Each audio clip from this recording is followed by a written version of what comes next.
Alaikum, my name is Damien, and this is my story. I couldn't find happiness in anything. I started reviewing all the places I was searching, like money, jewelry and women. Look at the lifestyle we was living. Now I find satisfaction in the simple things. Look at the inner peace that religion brings. Like just knowing your purpose in life. Like knowing the angel of death could take your soul tonight. Like the possibility of you getting to paradise. You know, knowing you can get there if you're living right. Well, I was born and raised in Poland, a small city called Radom. Both of my parents are Polish. I would say we were a pretty normal family. Yeah. The area I grew up in was pretty quiet, I would say. Well, the place I lived, it was basically a flat, you know, so there was like, yeah, loads of tall buildings basically near each other. Some parks around, but basically pretty quiet. The primary school I went to basically was pretty near my house, so I had a 5-minute walk, more or less. I think I was a pretty good student, you know, nothing special, but yeah, you know, was alright. Plenty of friends, quite a chilled child, basically. Wasn't pretty much into sports, you know, no football, no basketball, stuff like that. Not really much hobbies. Well, after I got my first computer, I started basically being a geek. I started my video games. Stuff like that, you know, start spending more time at home playing games instead of going outside playing football or doing whatever. So yeah, at the time I moved to my secondary school, basically I had to change all the friends I knew, all the people I knew, all the area I felt comfortable in. So yeah, it was quite hard, quite rough back then. Because I was into my video games and stuff like that, I was a geek. I got a pretty hard time just because of that, you know, and yeah, didn't really enjoy going much to school just because of that, you know. It's like, yeah, you're gonna get beat up or you can stay at home. So yeah, I did that. I prefer to basically stay at home instead of to go to school. So it was like a jail sometimes in there. It's like every day it was like a fight, you know. You're getting called names and beat up and all that stuff. It was quite horrible sometimes. Yeah, so I was growing up, you know, missing as much school as I can, basically, because didn't want to go there to get beat up and stuff like that. And so would spend most of my time at home, not socializing, like losing my social skills, actually, you know. Instead of speaking with people, I would just type on the keyboard or something.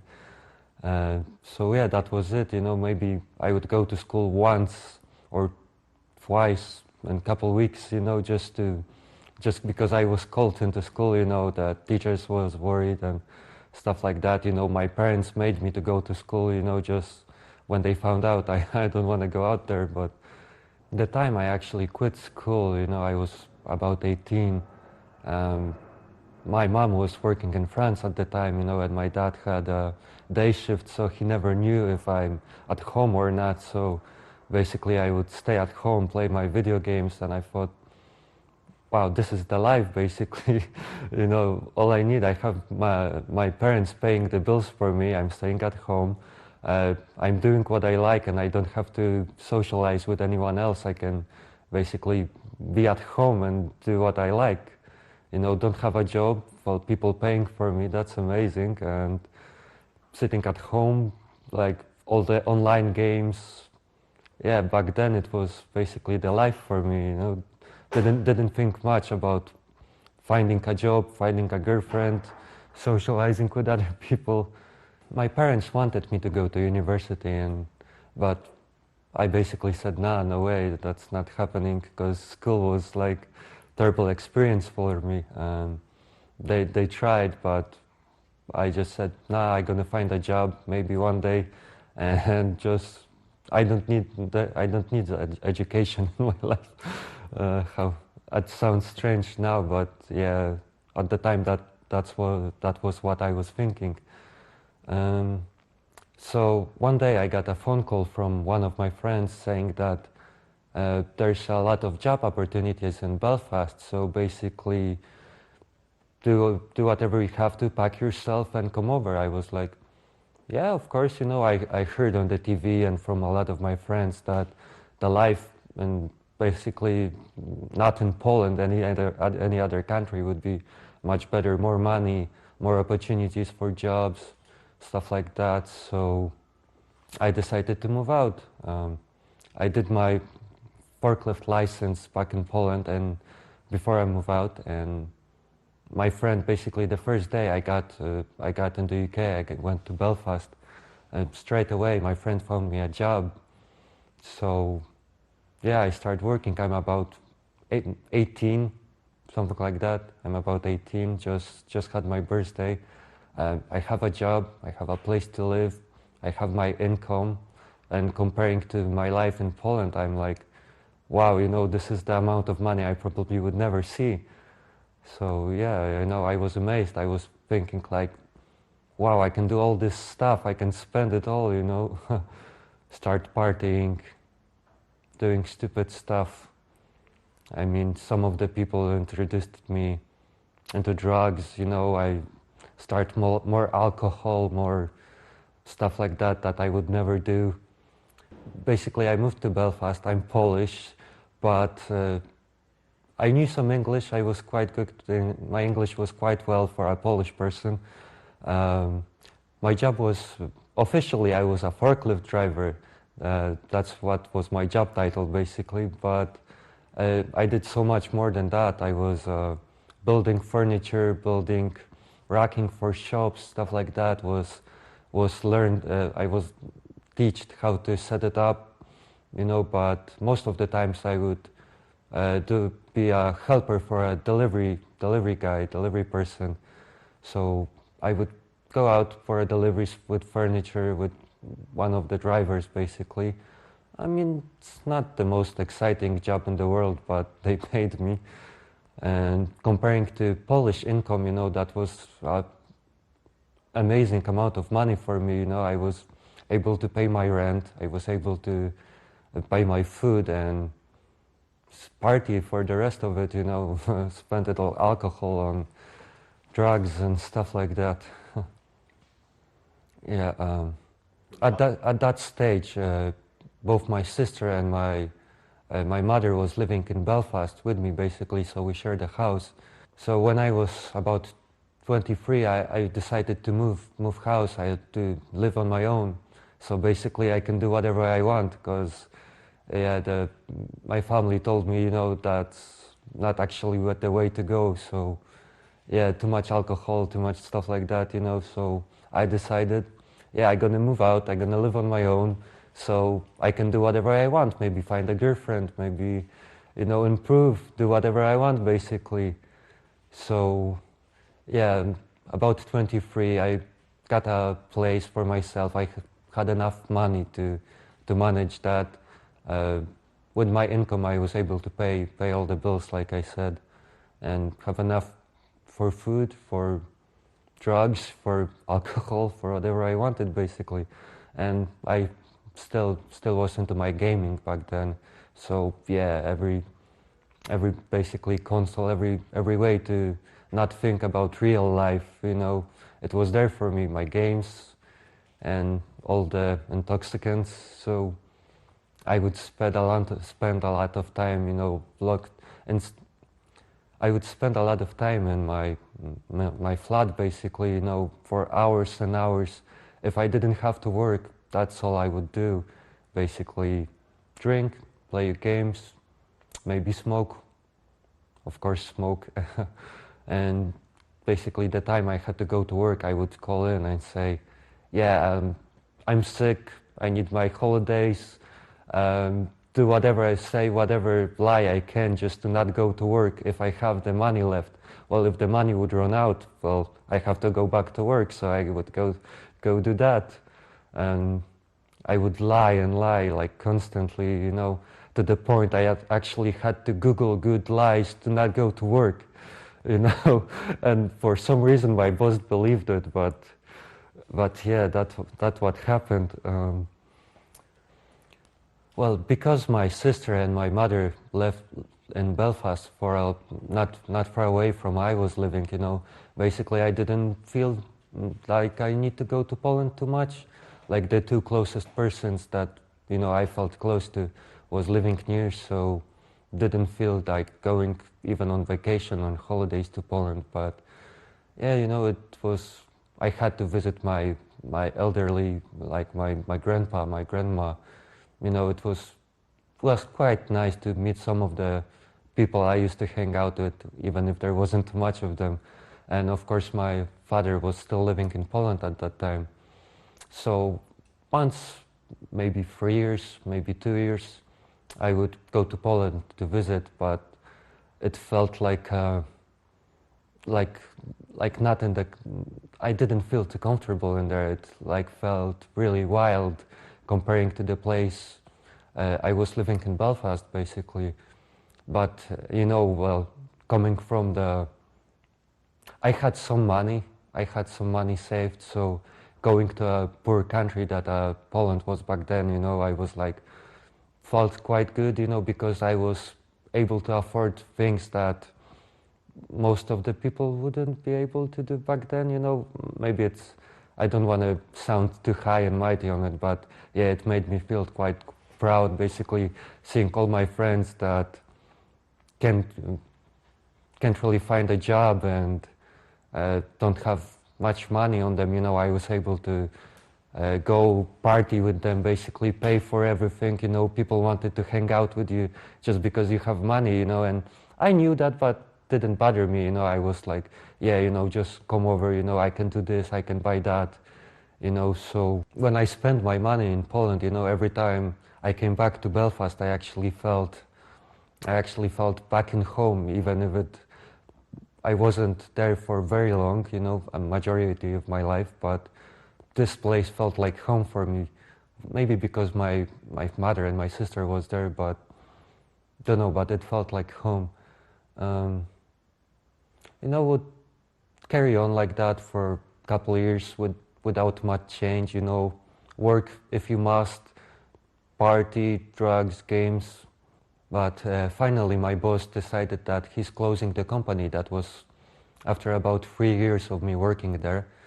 So yeah, I just rented my house basically, and I lost my job. So it was quite a big hit for me, basically, from having a perfect life for me, you know, doing basically whatever I want, to I don't have a job, I don't have the money to pay my bills, and basically what to do. So I had to move out from the house that I enjoyed so much. I moved back with my mother and my sister, basically. Was quite a bum for a while, you know, would have claimed some benefits, basically. Well, it wasn't much, but would try to survive as long as I can on it. But yeah, the party life basically ended. You know, I lost my job, was quite getting depressed because I can't do what I want. I don't have a job. I don't have money to do what I want. I can't buy a game that I want. So I can't really escape the world I don't really like, you know. Was needed to focus more on real life, basically. So I couldn't find a job for a while. Maybe I didn't want to, and my mom helped me with that, you know. She met me with her boss, basically. She introduced me to him, and luckily enough, he gave me a job, he gave me a chance.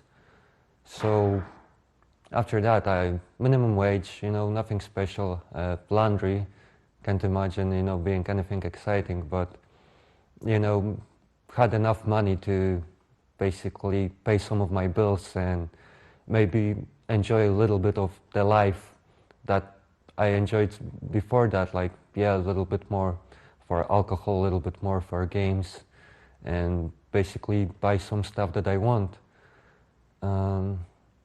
But with that, I found that I'm not really happy, you know, was with all the drugs and all that, I was basically getting slimmer and slimmer, and more depressed.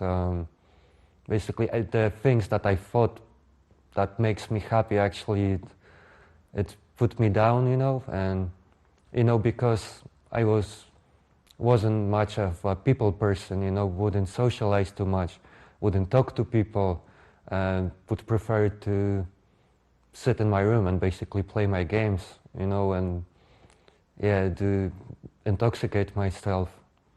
It didn't make me as happy as I thought. So at that point, I started to question my ways, basically. Question, is it the right thing? Is the thing I do actually make me happy in life? At that point, my sister moved out to England. So basically, one of the people I actually cared about, one of the people that I could really openly talk to moved away. So I got another quite big hit, so I'm quite depressed at the time, at the point. Of course, I'm not socializing with people, so there's no girlfriend, no people I can really talk to, basically, except my mom. So I was like, I'm really feeling like not a human being, questioning myself, getting all those strange thoughts in my head, where they coming from, I was thinking, So I found out on the internet, I Googled it, instead of going to professional help, I Googled it, and I found out about this thing called anxiety, and that many people are when they're very anxious, their anxiety levels are very high, that's what's happening to people, they're depressed, they don't want to do much, they don't want to go to work, they basically want to be left alone, not talking to anyone, and that's how I was, and, I read somewhere on the internet as well, probably, that cannabis, marijuana, basically helps you with that. So instead of getting like a professional help, I started smoking more because I thought it's gonna make me feel better. But quite the opposite. I was getting worse and worse, to the point that the only person that I could talk to basically was my mom, so I would get aggressive, I would get drunk more often, I would get stoned more often, and basically the only person back then that wanted to help me, I wouldn't be quite nice to her, if I can say that. So my sister said she met a Muslim person, and I was like, what, a Muslim, back then. And anything that I knew about Muslim was from TV, so if you heard anything about conspiracy theories about 9/11 and stuff like that, Osama bin Laden, so that was all my knowledge about Muslim people, basically. So I was like, what do you want to do with this guy, why are you even around him, but she invited me over and to meet her and meet her friend, basically, and I started to learn much more about Muslims. Well, back then I was still like quite worried, I started learning about Muslims, but I had in the back of my head, I had whatever the TV was telling, whatever the society was telling, that they're all terrorists and stuff like that. So even if I met the guy and my sister said he's all right, I was like so I didn't feel quite comfortable with him around, and even if he was like amazing person to me, back then I didn't see it as much. And I found out that he's into video games as well, just like me, so that's a funny story. But yeah, that's what actually opened up. That's what made me open up a little bit to him as well, and at that point he was trying to teach me more about Islam, that not all Muslims are terrorists, that it's not, you can't really believe whatever the TV says, and that they're actually amazing people, that back then I was thinking like they're dirty people, they're whatever the TV said, you know, just showing all that bad images of the people, you know, dirty, you know, vulgar, aggressive. That was all my image of Muslims back then. And yeah, basically he started showing me, and my sister as well a little bit, that Muslims are like those amazing, kind people, generous, clean, you know, because they explained to me you have to actually wash yourself a couple times a day before your prayer. But at that point I knew a little bit about Islam, and I didn't really consider becoming a Muslim, just I learned a little bit about it. So I'm back in Belfast, I'm back in my house living with my mom, and one day basically she slipped in the toilet and she hit her head pretty badly, and I was shocked, you know, I was scared, didn't know what to do, you know. In the end it was all right, she was fine, but it shocked me so much that basically one of only persons I can talk to could die at this moment, you know. She wouldn't be there for me, and what would happen if I would be drunk at that time, or I would be stoned at that time, you know, that there would be nothing I can do about it basically, and she would just die at that moment. So when I found out she was fine, and I was so relieved. I said, thank you God, you know, I'm so grateful. I never felt like anything like that in my life. So I was thinking where this came from. You know, I never prayed, I never was a religious person. So where this coming from, you know? And I got this amazing feeling, like for a second there I was closer to God than I was never before, and that actually made me feel quite happy, first time in so long, that I started considering the things that I learned, you know, being a Muslim, being a righteous person, and basically learning more about the religion. And because my sister was close, and at that point she became a Muslim as well, she was Muslim as well, and I had someone to ask, I had someone to teach me about the religion. I decided to learn, basically. I decided to ask, to learn as much as I can. What do you need? How do you become a Muslim? What do you need to do to become a Muslim? And basically went back and forth from Belfast to visit my sister, back to Belfast again. And finally, I think I learned enough to become a Muslim, and I took my Shahada. I did it over a phone, you know. It wasn't a masjid. It wasn't like a big celebration, because I was still quite anxious. I was still, you know, would still enjoy more, that's a wrong word. I would still feel more comfortable in a small group of people, basically, that I knew and I trusted. So the Shahada I took over a phone with my brother-in-law now. He is my brother-in-law now, basically. And I asked him to basically give me a Shahada. And so the moment I became a Muslim, it changed all my life.